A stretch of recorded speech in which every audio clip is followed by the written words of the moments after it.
इस कार्यक्रम के प्रायोजक हैं निशा होटल पटना।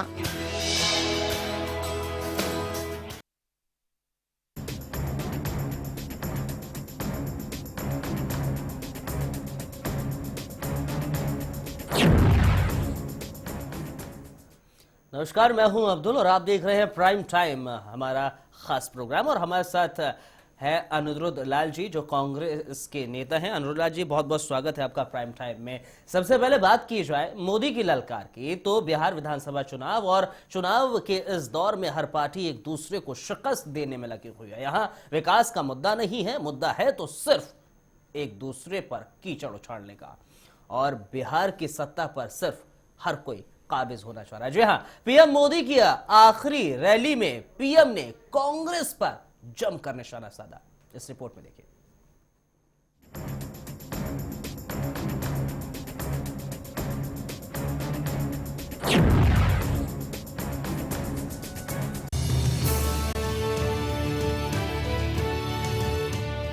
बिहार विधानसभा चुनाव और चुनाव के इस दौर में हर पार्टी का बस एक ही मुद्दा रह गया है, वो है बदजुबानी। कहने को तो विकास की बातें हैं, लेकिन असल में सिर्फ एक दूसरे पर कीचड़ उछालकर बिहार की सत्ता पर काबिज होना चाहते हैं।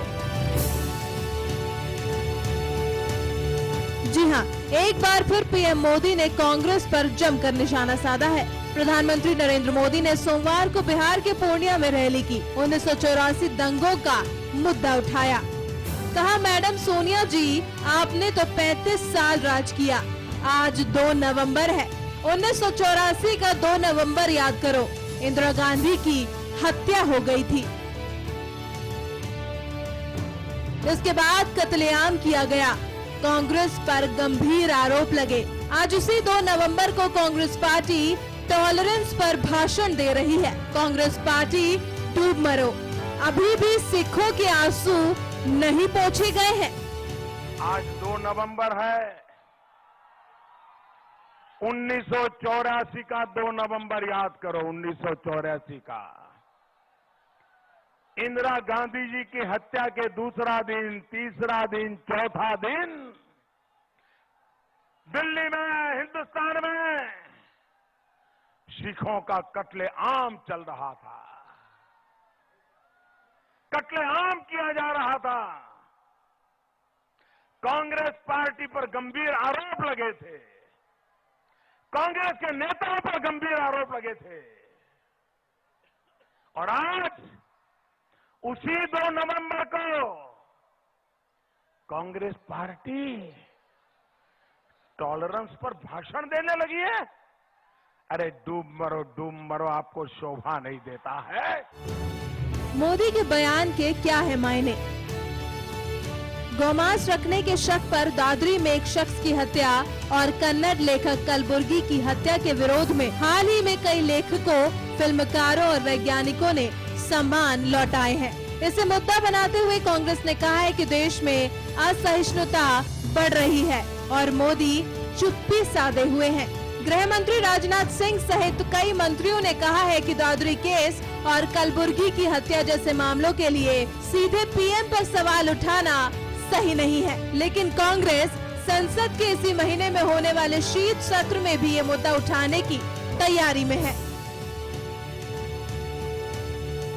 साथ ही मोदी ने महागठबंधन पर भी निशाना साधते हुए कहा कि लालू नीतीश ने बिहार को धोखा दिया है। जंगल राज से अगर बिहार को मुक्त कराना है तो इस बार जनता को इन धोखेबाजों को सबक सिखाना होगा। वहां समस्या है। भारत माता की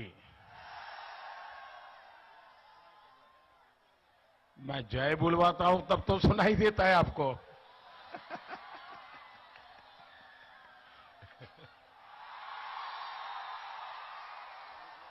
पूर्णिया में इससे बड़ा कहीं मैदान ही नहीं। अब जाए तो जाए कहा।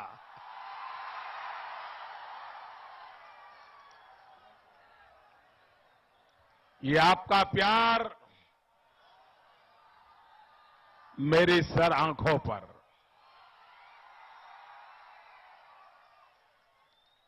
मैं समझ सकता हूं जो यहां दूर दूर है वो मुझे देख भी नहीं पा रहे हैं। उसके बाद भी मुझे आशीर्वाद देने के लिए इतनी बड़ी संख्या में आए, इससे बड़ा जीवन का सौभाग्य क्या होता है। लगातार नेताओं में जुबानी जंग जारी है और बिहार चुनाव में मुद्दों पर बदजुबानी हावी होती जा रही है। बहरहाल अब देखना ये होगा कि नेताओं की ये जुबानी जंग कब और कहां जाकर रुकती है। आशीष पराशर के साथ ब्यूरो रिपोर्ट, वल्लभ टीवी।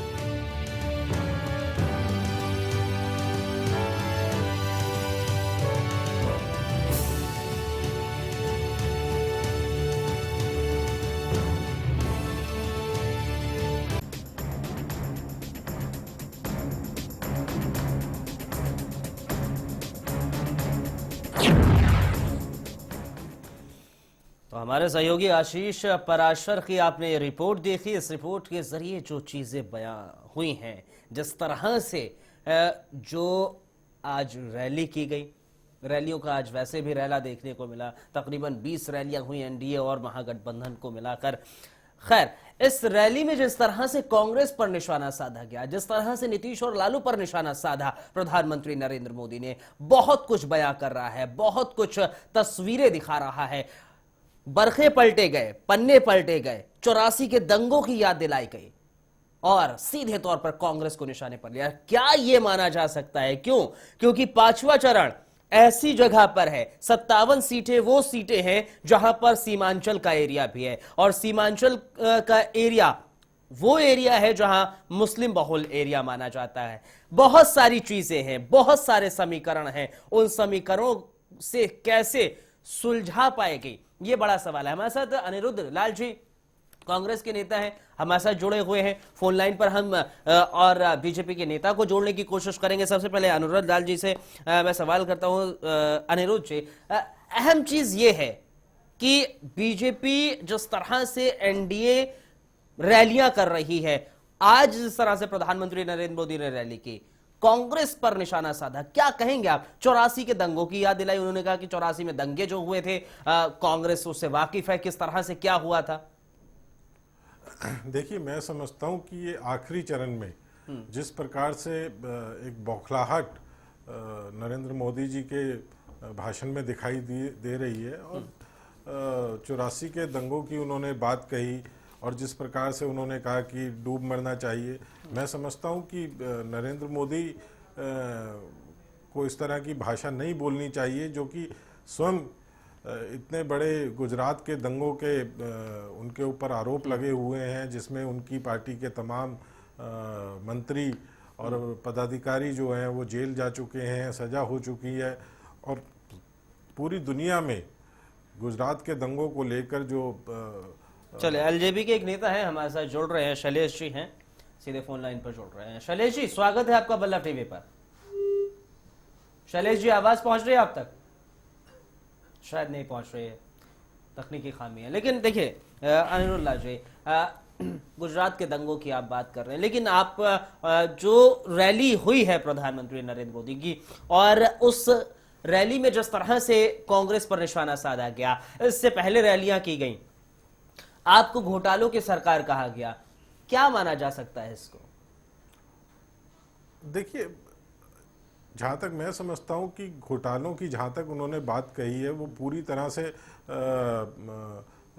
जनता देख चुकी है कि कांग्रेस के शासन में जब ये विपक्ष में थे और किस प्रकार से इन्होंने झूठा एक माहौल बनाया, और आज पूरे देश की जनता जान चुकी है कि उन घोटालों की जो बात इन्होंने उठाई थी, उन घोटालों में कोई भी किसी प्रकार की सच्चाई नहीं रही, और उसे जिस सीएजी की रिपोर्ट के आधार पर इन्होंने ये आरोप लगाए थे, और आज जब सीएजी की रिपोर्ट के बारे में अरुण जेटली जी जैसे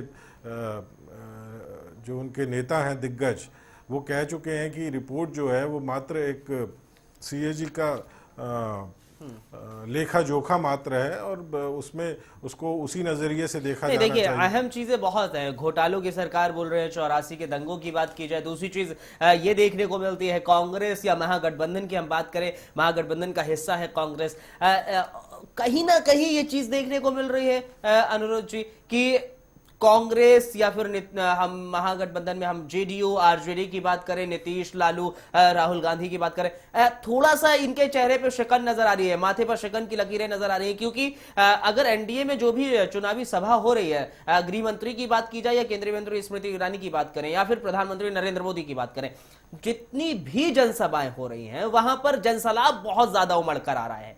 लेकिन ये चीजें हमें महागठबंधन में देखने को नहीं मिल रही है। वो कांग्रेस की रैली हो, कांग्रेस के स्टार प्रचारक राहुल गांधी हो या फिर सोनिया गांधी हो, उनकी रैली में भी ऐसा नहीं दिख रहा है। और आप वाकिफ होंगे, राहुल गांधी इस बात को लेकर नाराज भी हुए थे, मीडिया पर भड़के भी थे हाल ही में।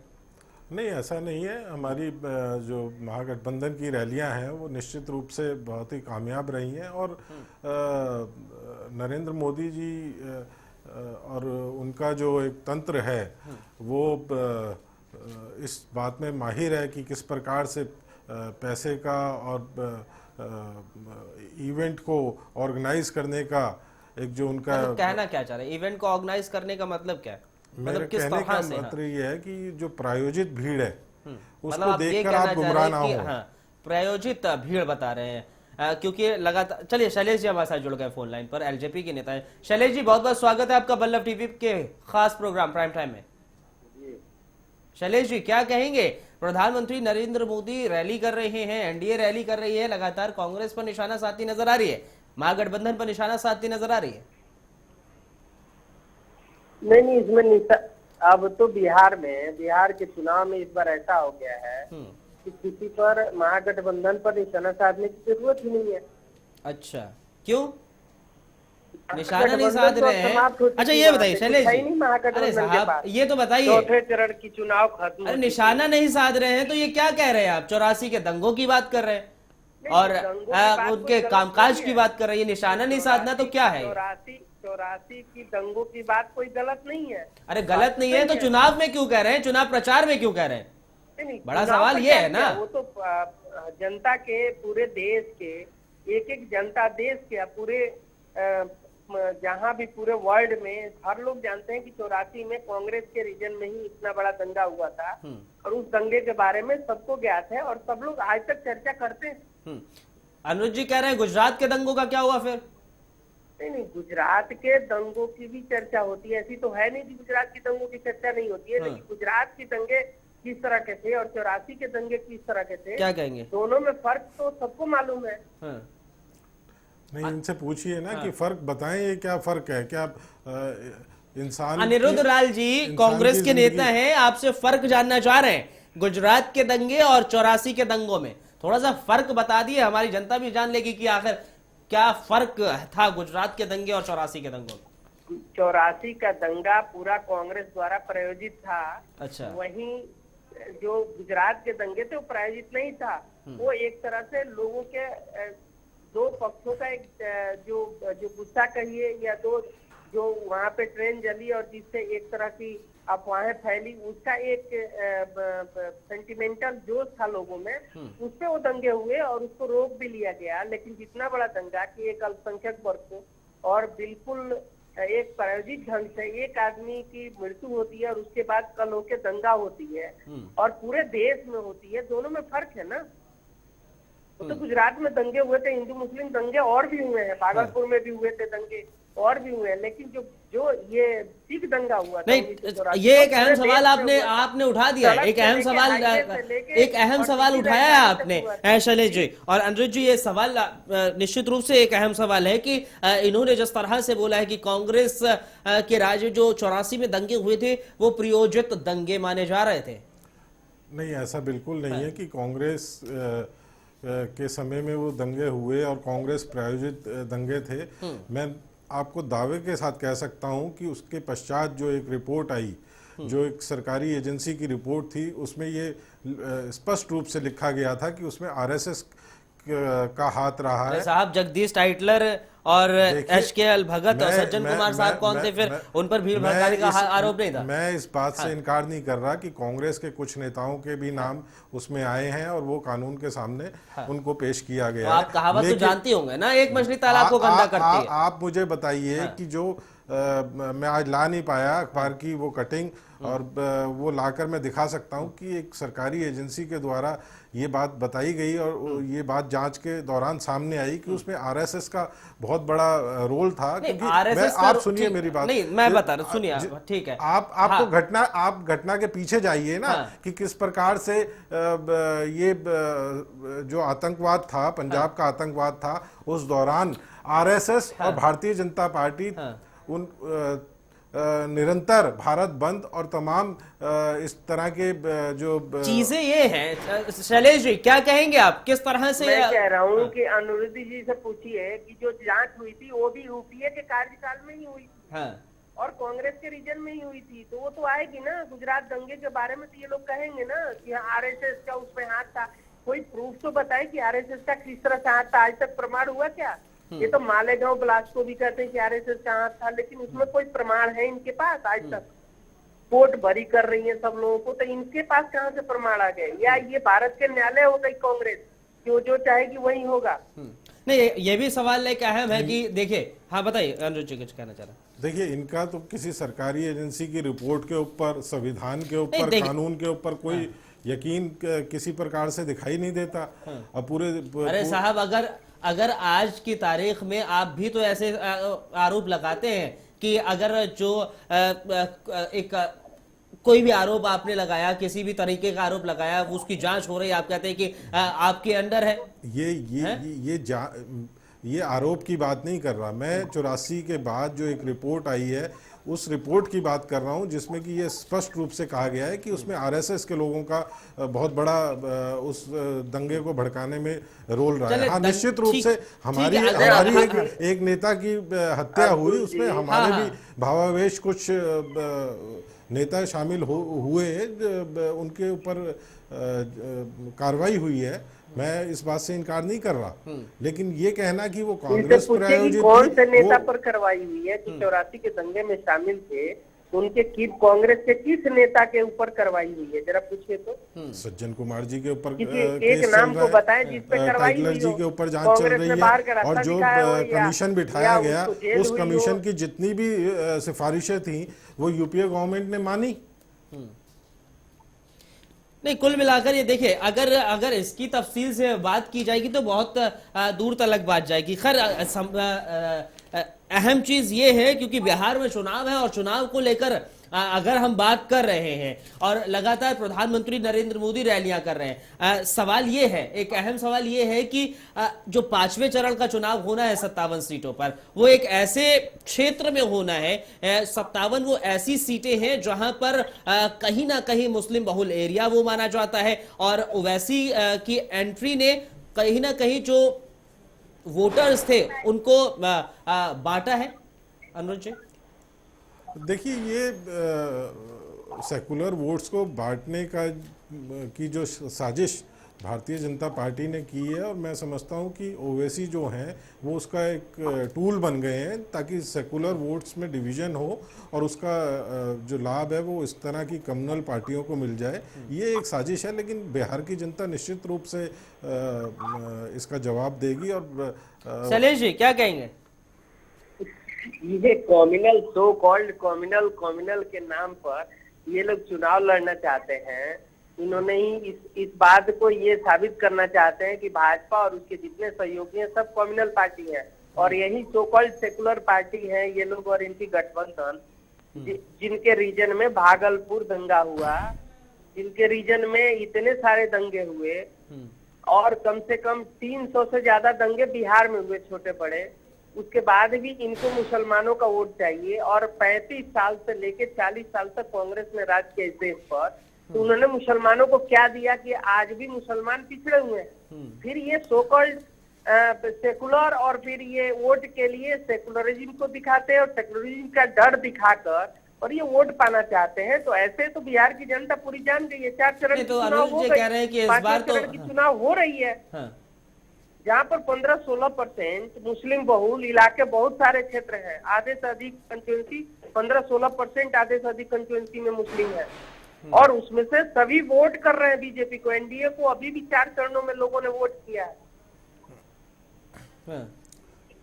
इनकी डर जो ये डर दिखा रहे हैं, सोकल डर जो दिखा रहे हैं सेक्युलरिज्म का, वो खत्म हो चुकी है मुसलमानों के मन से। देखिए, मोदी डर जी खत्म हो को चुका है। 16-17 महीना हो गया पूरे यहाँ देश पे का राज करते प्रबुद्ध हुए, किसी तरह का जगत, कोई डर नहीं है। वैज्ञानिक, इनको बोलिए कलाकार कि अब उस और डर को तमाम दिखा तरह के जो उस भय को दिखा लोग के जिस प्रकार से उससे अवार्ड्स वोट नहीं वापस मिलने कर वाला रहे हैं, अपनी महागठबंधन को। पदवियां वापस कर रहे हैं, पूरी दुनिया ये देख रही है कि किस प्रकार से भारत की साख गिर रही है और यहाँ पर जो टॉलरेंस है वो खत्म हो रही है। और ये सिर्फ आरोप लगाने की बात कर रहे हैं। ये कांग्रेस पार्टी का आरोप है कि तमाम प्रबुद्ध वर्ग जो है वो अपने अवार्ड्स लौटा रहा है, अपनी जो तमाम सम्मान को लौटा रहा है।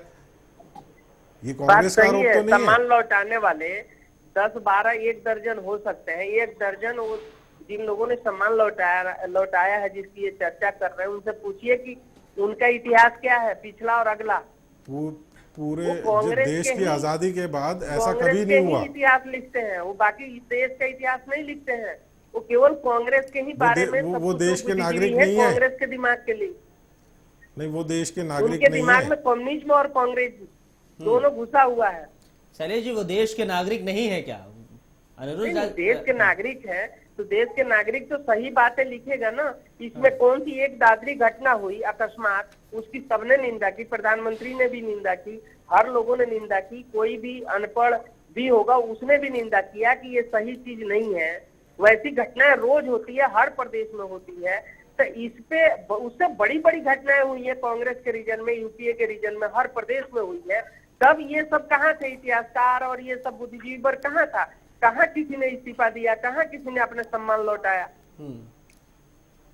देखिए, और सम्मान कोई प्रधानमंत्री घटनाएं ने तो होना दिया नहीं एक था। अलग बात है, लेकिन जिस प्रकार से आज अल्पसंख्यकों में, दलितों में एक डर का जो माहौल पैदा हो गया है, पूरे देश में एक जो एक दहशत पैदा हो गई है। किस बात की दहशत, किस बात का डर? नहीं, आप इन तमाम जो घटनाएं हैं हाँ।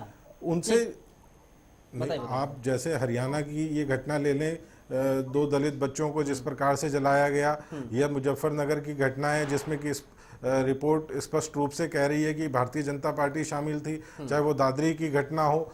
और जिस प्रकार का एक डर का माहौल देश में पैदा हो गया है, निश्चित रूप से ये हमारे देश को पीछे ले जाएगा।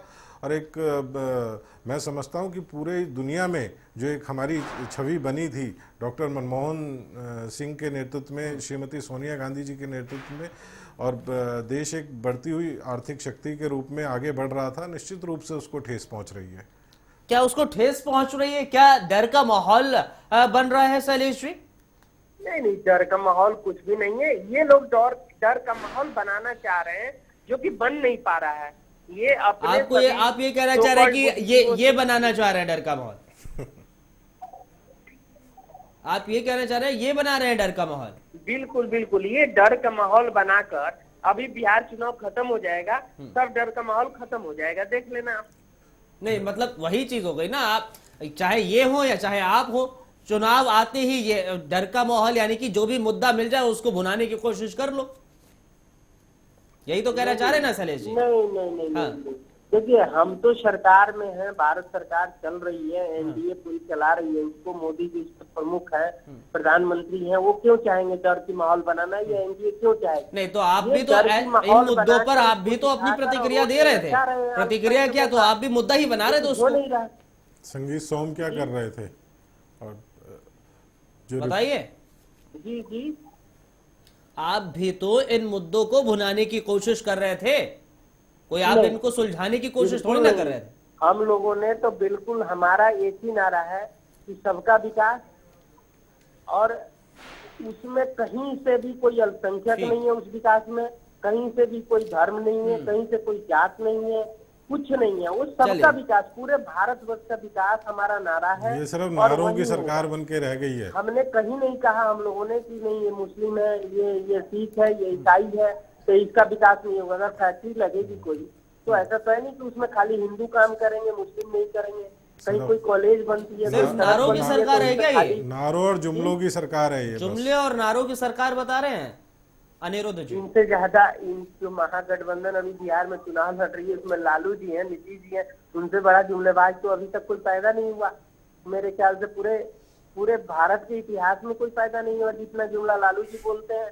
और उनके साथ रह के नीतीश जी भी जुमलेबाज हो गए हैं चलिए शैलेश जी, और केवल जुमले पे ही चल रही है सरकार। चलिए शैलेश जी, बहुत बहुत शुक्रिया हमारे साथ फोन लाइन पे जुड़ने के लिए। वक्त एक छोटे से ब्रेक का है। ब्रेक के बाद यूपी में जो निकाय यानी कि पंचायत चुनाव हुए हैं उस पर बातचीत करेंगे।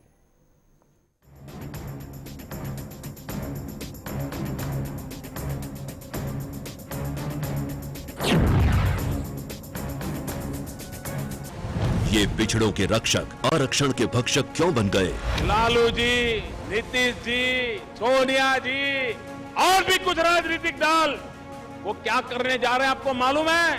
5% आरक्षण दलितों में से, 5% महादलितों में से, 5% पिछड़ों में से, 5% अति पिछड़ों में से, उनमें से निकाल करके संप्रदाय के आधार पर दूसरे संप्रदाय को देने का इनका षड्यंत्र चल रहा है। बिहार के महादलितों को, बिहार के पिछड़ों को, बिहार के अति पिछड़ों को आज मैं विश्वास दिलाता हूं कि आप में से रत्ती भर आरक्षण कोई छीनने की कोशिश करेगा, मोदी आपके आरक्षण की सुरक्षा के लिए अपनी जान की बाजी लगा देगा। बदलिए सरकार, बदलिए बिहार, कमल का बटन दबाएं, भाजपा को जिताएं। बिहार की राजनीति का बदजुबान नेता, कैमरे पर नजर आया नेता का पूरा सच। आखिर क्यों उगले नेताजी ने जहरीले बोल? वीटीवी करेगा ऐसे जहरीले नेता को बेनकाब। तो देखना ना भूलिए सिर्फ पल्लव टीवी पर।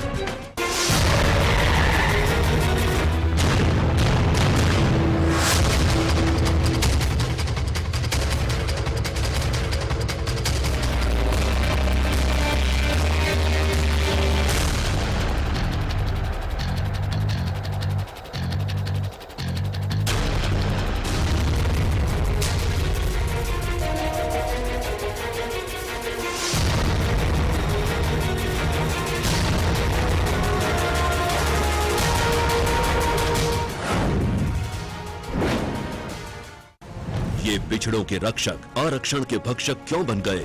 लालू जी, नीतीश जी, सोनिया जी और भी कुछ राजनीतिक दल वो क्या करने जा रहे हैं आपको मालूम है?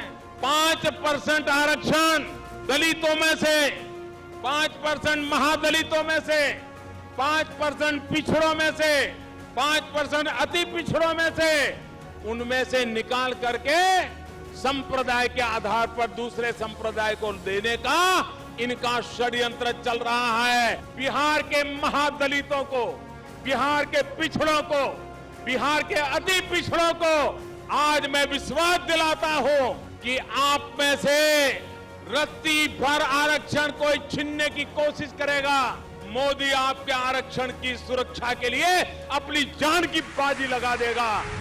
बदलिए सरकार, बदलिए बिहार, कमल का बटन दबाएं, भाजपा को जिताएं।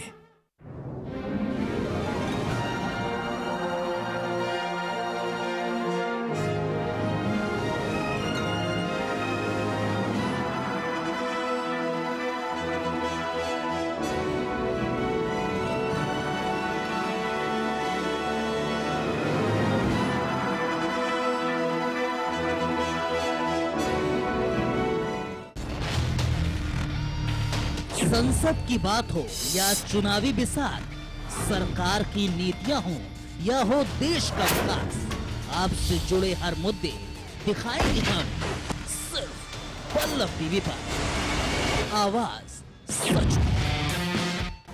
ये पिछड़ों के रक्षक आरक्षण के भक्षक क्यों बन गए? लालू जी, नीतीश जी, सोनिया जी और भी कुछ राजनीतिक दल वो क्या करने जा रहे हैं आपको मालूम है? 5% आरक्षण दलितों में से, 5% महादलितों में से, 5% पिछड़ों में से, 5% अति पिछड़ों में से, उनमें से निकाल करके संप्रदाय के आधार पर दूसरे संप्रदाय को देने का इनका षड्यंत्र चल रहा है। बिहार के महादलितों को, बिहार के पिछड़ों को, बिहार के अति पिछड़ों को आज मैं विश्वास दिलाता हूं कि आप में से रत्ती भर आरक्षण कोई छीनने की कोशिश करेगा, मोदी आपके आरक्षण की सुरक्षा के लिए अपनी जान की बाजी लगा देगा।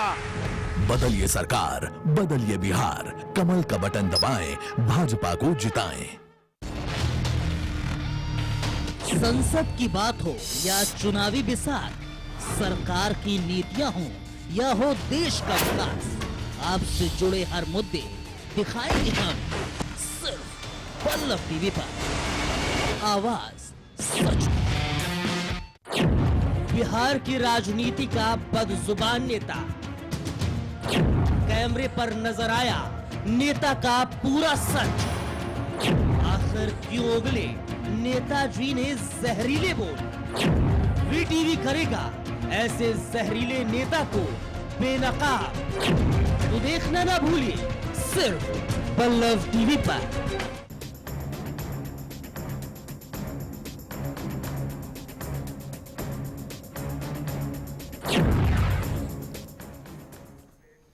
ब्रेक के बाद स्वागत है आपका। और हमारे साथ कांग्रेस के नेता राजीव रंजन जी जुड़ चुके हैं।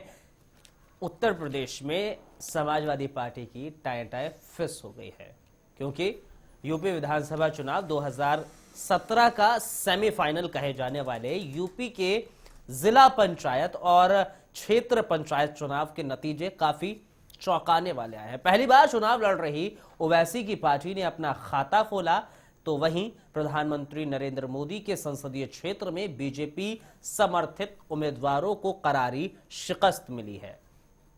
अखिलेश सरकार के कई मंत्रियों के रिश्तेदारों को भी हार का सामना करना पड़ा है, तो वहीं लोकसभा चुनाव 2014 में अपना खाता भी न खोल पाने वाली बीएसपी को कई जिलों में अच्छी सफलता हासिल हुई है।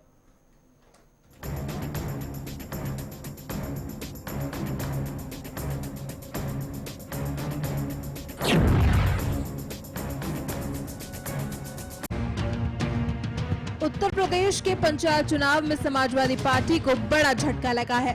रोहनिया, रायबरेली, सोहावल और जौनपुर में मुख्यमंत्री अखिलेश यादव के कई मंत्रियों के रिश्तेदार हार गए हैं। वहीं बूथ कब्जा करने के आरोपी तोताराम यादव को करारी शिकस्त मिलनी तय है। राज्य में 2017 में होने वाले विधानसभा चुनाव के मद्देनजर पंचायत चुनाव को सेमीफाइनल के तौर पर देखा जा रहा है। मतगणना में कई मंत्रियों और दिग्गजों को अपने ही क्षेत्रों में मुंह की खानी पड़ी है। करीब 2 दर्जन मंत्रियों ने अपने परिजनों को चुनाव मैदान में उतारा था। हालांकि अधिकांश विधायकों और मंत्रियों ने क्षेत्र पंचायत सदस्यों के लिए निर्विरोध निर्वाचन करा लिया, लेकिन जिला पंचायत में उन्हें विरोधियों से कड़ी टक्कर मिली। अवध क्षेत्र में कारागार मंत्री रामपाल राजवंशी की दोनों बेटियां क्षेत्र पंचायत सदस्य का चुनाव हार गई हैं। कैबिनेट मंत्री अवधेश प्रसाद की पत्नी और बेटे देर रात फैजाबाद में जिला पंचायत सदस्य की सीटों पर पीछे चल रहे थे। असदुद्दीन ओवैसी की पार्टी ऑल इंडिया मजलिस-ए-इत्तेहादुल मुस्लिमीन ने मुलायम के गढ़ माने जाने वाले आजमगढ़ से अपना खाता खोला है। एआईएमआईएम के यूपी कन्वीनर शौकत अली ने बताया कि आजमगढ़ के वार्ड नंबर 39 से कैलाश कुमार गौतम जिला पंचायत क्षेत्र मकसूदिया से 600 वोट से जीते हैं। उन्होंने बीजेपी समर्थित प्रत्याशी फूलचंद गौतम को हराया है। साथ ही मुजफ्फरनगर में वार्ड नंबर 12 से नेत्रपाल सिंह बौद्ध 200 वोट से जीते हैं। पंचायत चुनाव में पीएम मोदी के संसदीय क्षेत्र वाराणसी में बीजेपी को करारी शिकस्त मिली है। यहां डीडीसी के 48 सीट पर बीजेपी के 47 उम्मीदवारों ने चुनाव लड़ा था। इसमें सिर्फ 8 को जीत मिली है।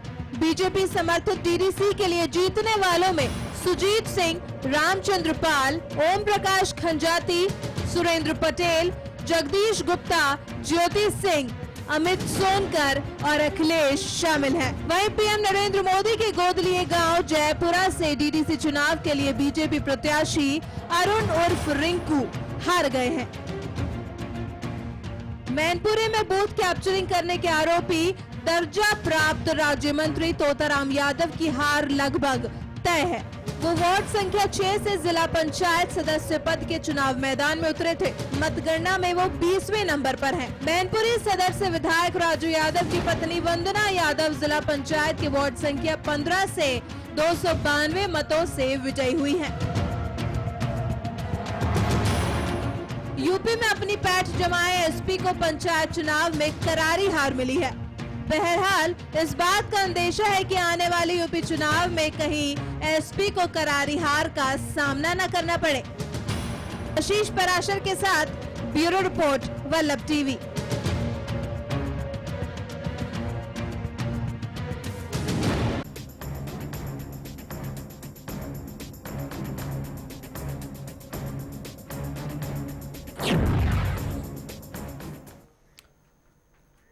तो समाजवादी पार्टी की टाए टाए फिस नजर आई है उत्तर प्रदेश में जो पंचायत चुनाव हुए हैं उसमें। हमारे साथ राजकुमार भाटी साहब हैं, समाजवादी पार्टी के नेता हैं, सीधे फोन लाइन पर जोड़ रहे हैं। राजीव रंजन जी हमारे साथ लगातार बने हुए हैं स्टूडियो में, कांग्रेस के नेता हैं, और समाजवादी पार्टी के नेता हमारे साथ राजकुमार भाटी हैं। राजकुमार भाटी साहब, बहुत बहुत स्वागत है आपका वल्लभ टीवी पर। जी धन्यवाद। भाटी साहब, क्या जिला पंचायत के चुनाव में क्या हुआ ये हश्र समाजवादी पार्टी का? जिला पंचायत चुनाव में समाजवादी पार्टी बहुत अच्छा बहुमत लेके आई है। समाजवादी पार्टी के बहुत प्रत्याशी जीते हैं। अभी आपने अपनी रिपोर्ट में बताया कि समाजवादी पार्टी के कई मंत्रियों के रिश्तेदार हार गए हैं और कई लोग हार गए हैं। इससे एक बात तो सिद्ध होती है कि समाजवादी पार्टी के शासन में निष्पक्षता के साथ चुनाव हुए हैं। अरे साहब, निष्पक्षता तो अच्छी बात है, लेकिन ये तो देखिए रिजल्ट क्या आया है। मैं बताता हूँ आपको, बताता हूँ। डिटेल में बताइएगा, तफसील से बताइएगा डिटेल में। हाँ, जिला पंचायत के सदस्यों का चुनाव हुआ है, बीडीसी के सदस्यों का चुनाव हुआ है। अभी जिला पंचायत के चेयरमैन और ब्लॉक प्रमुख चुने जाएंगे। सबसे ज्यादा सदस्य समाजवादी पार्टी के जीते हैं। एक दो मंत्री के कोई रिश्तेदार हार गए तो इसका मतलब पार्टी की हार नहीं है। समाजवादी पार्टी गांव की देहात की पार्टी है, जमीन से जुड़ी हुई पार्टी है। समाजवादी पार्टी पूर्ण बहुमत के साथ जिला पंचायत सदस्य ज्यादा चेयरमैन जीत कर लाएगी और ब्लॉक प्रमुख जीत आप रिजल्ट देखिए ना, रिजल्ट देखिए। बीएसपी अच्छा उसने प्रदर्शन किया बीएसपी ने, अगर बीएसपी की बात की जाए, और जो पहले बीएसपी थी अब वही नजर आ रही है उसी तरीके से। और 2017 में जो चुनाव, सुनिए तो करने के लिए स्वतंत्र हैं राजकुमार भाटी साहब, मैं स्वतंत्र नहीं हूँ, आप सुनिए मेरी बात। जो रिजल्ट आए हैं साहब ने, वो स्वतंत्र दिखा रहे हैं आपको कि किस तरह से कौन स्वतंत्र नजर आ रहा है। ठीक है साहब, मैं ये कहना चाह रहा हूं आपको भाटी साहब कि समाजवादी पार्टी कहीं ये तो नहीं होगा 2017 में कहीं इसका बंटाधार हो जाए। समाजवादी पार्टी बहुत, सरकार ने बहुत अच्छे काम किए हैं। जनता के बीच की पार्टी है, जमीन तक जड़ें जुड़ी हुई हैं। इन पंचायत चुनाव में भी जब जिला पंचायत के चेयरमैन और ब्लॉक प्रमुखों के रिजल्ट आएंगे तो आप देखेंगे सबसे ज्यादा समाजवादी पार्टी के चेयरमैन बनेंगे और सबसे ज्यादा प्रमुख बनेंगे। क्या कहेंगे? हमारे सदस्य बहुत जीत के आए हैं। कांग्रेस के नेता रंजन साहब। अब्दुल, जैसा कि अभी आपने रिपोर्ट दिखाया है तो मुझे तो ऐसा प्रतीत हो रहा है कि समाजवादी पार्टी जो 3 साल हुए हैं अभी सत्ता में आए हुए, और इस तरह का निराशाजनक उनको ये आभास हो चुका है कि आने वाले चुनाव में उनकी साख गिर चुकी है। अभी से साख गिरती जा रही है, जो कि आने वाले चुनाव में उनकी बहुत बुरी हार की तरफ ले जाने का इशारा कर रही है। इशारा कर रही है, ये कहना है राजीव रंजन जी का, कांग्रेस के मैं एक युवा नेता है कांग्रेस के। साहब हाँ बताइए, आप बिल्कुल आप पूछ सकते हैं, राजीव रंजन साहब से पूछ सकते हैं। देश के प्रधानमंत्री नरेंद्र मोदी जी के चुनाव क्षेत्र वाराणसी में बीजेपी बहुत बुरी तरह हारी है। जिस गांव को माननीय नरेंद्र मोदी जी ने गोद लिया हुआ, उस गांव में बीजेपी हारी है।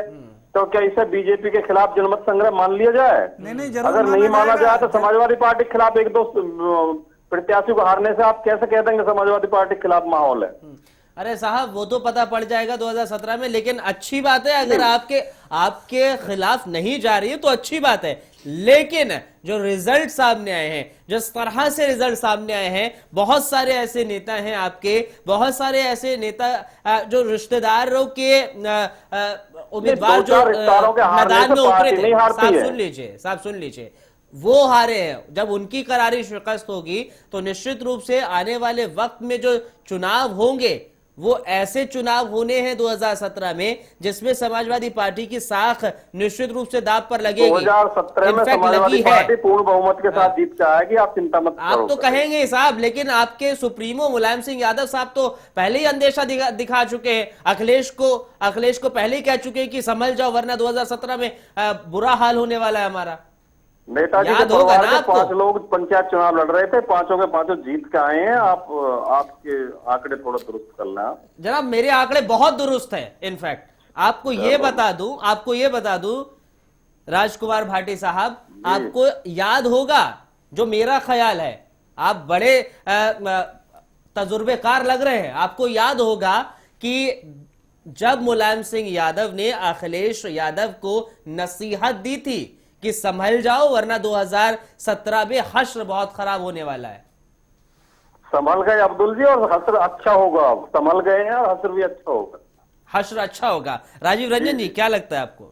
वो तो इनका अभी चुनावी रिजल्ट ही बता रहा है कि हश्र कैसा हुआ है। और आगे आपका बहुत बेहतर है चुनावी रिजल्ट, आप अपना आकलन भी कर लो। सर मैं तो कहता हूं और हमारी पार्टी भी कह रही है कि हम उत्तर प्रदेश में 4थे नंबर की पार्टी हैं, लेकिन हमने जो है सो जिस तरीके से काम किया है और जिस दृढ़ता के साथ और जिस ईमानदारी के साथ वहां काम कर रहे हैं, आगे हम जरूर अच्छा करेंगे और जरूर बेहतर करेंगे। लेकिन आप देख लीजिए कि अभी पूरे देश में भारतीय जनता पार्टी की सरकार है। माननीय नरेंद्र मोदी जो इतने बढ़ चढ़ करके जो है सो सीटों से जीत करके आए थे, उनके गोद लिए हुए गांव में क्या हश्र हुआ? जनता ने 1.5 साल में उनको नकार दिया है। आपकी 3 साल पुरानी सरकार है, आप किस तरीके से वहां कितनी बुरी तरीके से हार रहे हैं, जनता ने आपको भी वहां से खारिज करना शुरू कर दिया है। तो अब इस बात का अंदाजा जो है सो आपको लगाना पड़ेगा। और माननीय मुलायम सिंह जी ने बहुत बार माननीय मुख्यमंत्री अखिलेश जी को समय समय पर मंच पे आकर के कहा है कि आप जो है सो यहाँ पे शासन व्यवस्था ठीक से चलाएं। अगर बहुत सारी खामियां हो रही हैं जिसके चलते जो है सो प्रदेश की जनता हमसे विमुख होती जा रही है, और ये माना भी है माननीय मुख्यमंत्री जी ने, लेकिन इस पर अभी तक कोई अमल नहीं किया गया। आपने देखा होगा प्रदेश की जो है सो बहुत बुरी स्थिति हो रखी है उत्तर प्रदेश की हर तरह से, और जिसका कि आपको रिजल्ट भी दिख रहा है। से उत्तर प्रदेश की स्थिति बहुत खराब हो रही है, कहना है राजीव रंजन जी का। उत्तर प्रदेश चाहे आप कानून व्यवस्था के मामले में देख लें, चाहे विकास के मामले में देख लें, उत्तर प्रदेश ने नए मानक स्थापित किए हैं। सर मुजफ्फरनगर से लेकर के दादरी तक उत्तर प्रदेश का ही उदाहरण है। इसके बारे में क्या कहेंगे? जितना भारतीय मुजफ्फरनगर से लेकर के दादरी तक उत्तर प्रदेश का ही उदाहरण है, इसके बारे में क्या कहेंगे आप? मैं मानता हूं कि इसमें भारतीय जनता पार्टी के लोग शामिल हैं, लेकिन सरकार आपकी है। आप कहीं से इस चीज से आपको नकारा नहीं जा सकता है कि आपका इसमें जो है सो आप पूरी तरह से असफल रहे हैं इस चीज को रोकने में, या यूं कहा जा सकता है कि बढ़ाने में आपका भी हाथ रहा है। सुन लीजिए राजीव रंजन जी, मुजफ्फरनगर में भी जो कार्रवाई होनी चाहिए थी वो कार्रवाई हुई, दादरी में भी जो कार्रवाई होनी चाहिए थी वो कार्रवाई हुई, बट वो हिंसा भड़कनी नहीं चाहिए थी, उचित कार्रवाई हुई नहीं, जिसका परिणाम स्वरूप जो है सो वहां के वोटर्स आपसे विमुख होते जा रहे हैं, चाहे वो हर धर्म के हों, हर वर्ग के हों। समाजवादी पार्टी बिल्कुल दंगा की राजनीति नहीं करती, हिंसा की राजनीति नहीं करती, पर आप वहां शासन व्यवस्था सही से चलाने में असफल रहे हैं। राजकुमार भाटी जी, मैं ये कह रहा हूँ। उठाइए नहीं भाटी साहब, एक बात तो आपको माननी पड़ेगी, इससे आप इनकार नहीं करेंगे। इस वक्त अगर हम शासन की बात की जाए, प्रशासन की बात की जाए, सुरक्षा की बात की जाए, कानून की बात की जाए, कहीं ना कहीं उत्तर प्रदेश जो है वो उत्तर मांग रहा है, क्योंकि बहुत सारी ऐसी चीजें हैं, बहुत सारी ऐसी घटनाएं हुई हैं जो सवालों के घेरे में आया है, जो उत्तर प्रदेश को सवालों के घेरे में ला रहा है, और कहीं ना कहीं इसका असर निकाय चुनाव, पंचायत चुनाव में भी थोड़ा बहुत देखने को मिल रहा है। यही एक वजह है साहब, भाटी साहब, इस बात से आप इनकार नहीं कर सकते कि जो चीज हमें पंचायत चुनाव में देखने को मिली है, जो आपका स्तर कम हुआ है, वो यही एक वजह है कि यूपी में जिस तरह से लगातार घटनाएं बढ़ रही हैं और उसका आपने रिजल्ट देखा।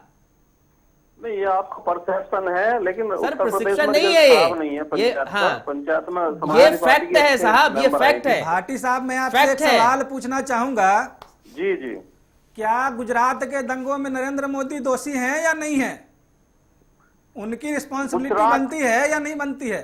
गुजरात के दंगों की तुलना आप उत्तर प्रदेश से कैसे कर सकते नहीं, हैं? मैं गुजरात के अभी तो दंगों में उत्तर 10 प्रदेश दिन की तक बात नहीं सरकार- कर रहा हूं, मैं तो गुजरात की बात मेरी कर मेरी रहा हूं। बात, राजीव जी एक मिनट, मेरी बात भी सुनिए। आपने सवाल किया है गुजरात के दंगों में, वो गुजरात की सरकार, नरेंद्र मोदी की सरकार 10 दिन तक मूक दर्शक होकर तमाशा देखती सर रही, तो दंगाइयों सर की तो मदद करती आप रही। भी मुजफ्फरनगर के दंगों में और दादरी के दंगों में मूक दर्शक ही मात्र बने नहीं, हुए थे। आप जवाब नहीं सुन रहे, आप सवाल कर दिया, आप जवाब तो सुनिए। मैं जवाब ही तो सुन आप रहा हूं। जवाब आपने- नहीं सुन रहे, लगातार बोले जा रहे हैं। नहीं, मैं लगातार नहीं बोल रहा, आप मेरा मैं भी जवाब वही सुनिए बात कह रहा कृपया, हूं। प्लीज। हाँ बताइए। प्लीज मेरा जवाब सुनिए। मुजफ्फरनगर में 24 घंटे के अंदर सेना तैनात कर दी गई थी। मुजफ्फरनगर शहर में दंगे रोक दिए गए थे, फिर दंगे गांव-गांव में आरएसएस ने फैला दिए और बीजेपी ने। जितने हत्याएं हुई फिर गांव में हुई, शहर में कोई हत्या नहीं होने दी गई। दादरी में 10 लोग नेम्ड सर थे, अब आप तो 10 के ऐसा 10 जेल जवाब भेजे दे जा रहे चुके हैं हैं। कि हत्याएं गांव में हुई, सर, आप शहरों मेरी में बात नहीं तो हुई, सुनिए, तो सर, क्या आप जवाब आप तो सुन गांव नहीं रहे। का रिस्पॉन्सिबिलिटी आपकी सरकार की मतलब नहीं है? आप तो सवाल ऐसी तो बात करते हैं, जवाब सुन नहीं रहे आप। ठीक है भाटी दादरी साहब, में 10 लोग ठीक नेम्ड है थे, 10 रंजन के 10 साहब, जेल भेज दिए रंजन गए। साहब, हम भाटी पीड़ित साहब का परिवार की जवाब मदद पूरा की सुन गई। ले। हाँ भाटी साहब जवाब दीजिए। हाँ, गुजरात की तुलना आप उत्तर प्रदेश से नहीं कर सकते। गुजरात में एक तरफा नरसंहार हुआ था, सरकार दंगाइयों के साथ खड़ी थी।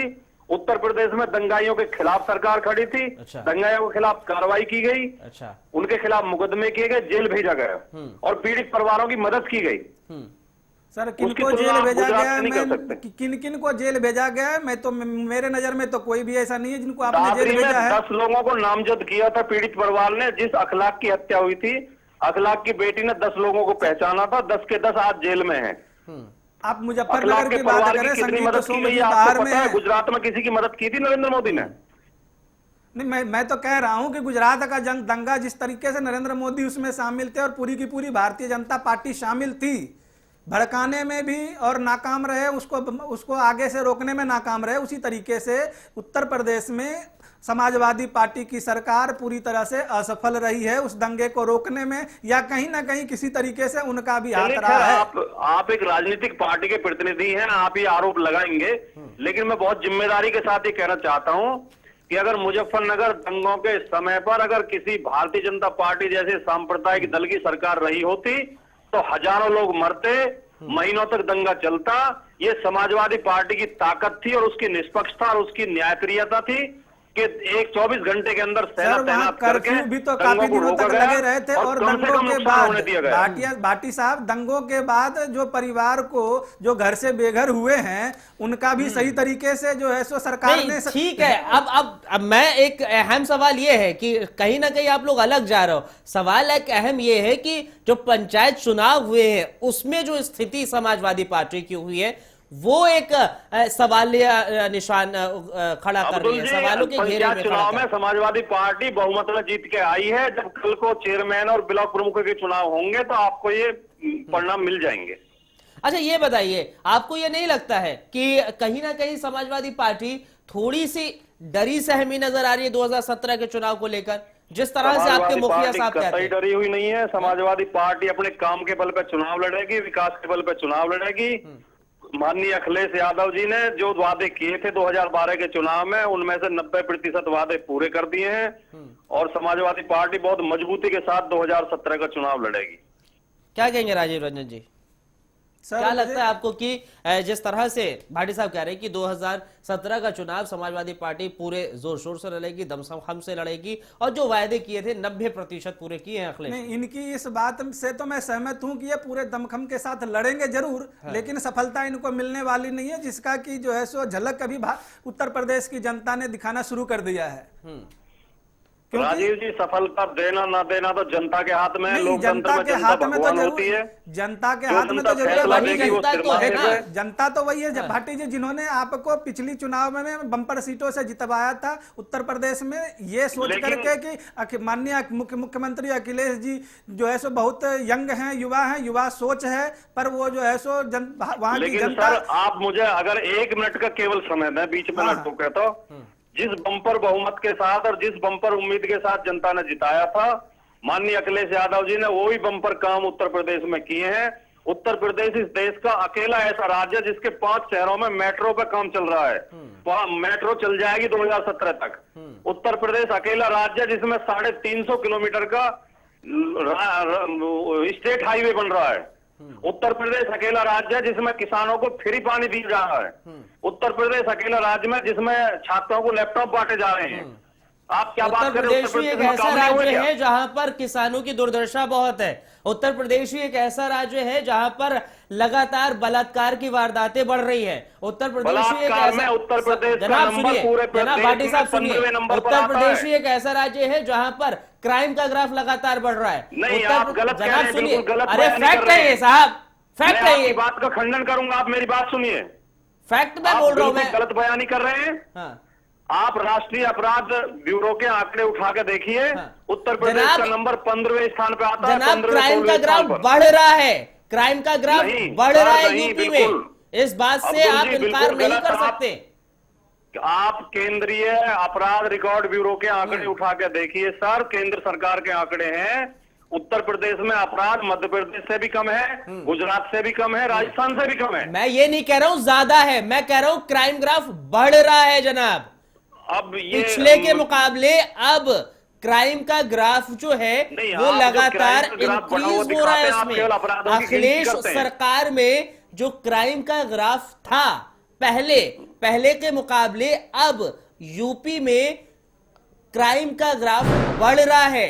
पहली जो कानून सरकार में व्यवस्था जो है बहुजन वो समाज चरमरा पार्टी की चुकी सरकार है थी, जनाब। उसमें जो मुकदमे हाँ दर्ज नहीं भाटी होते थे अपराधों साहब, के। जो कानून व्यवस्था है वो इस वक्त चरमरा चुकी है उत्तर प्रदेश में। इस बात से आप वाकिफ होंगे जनाब।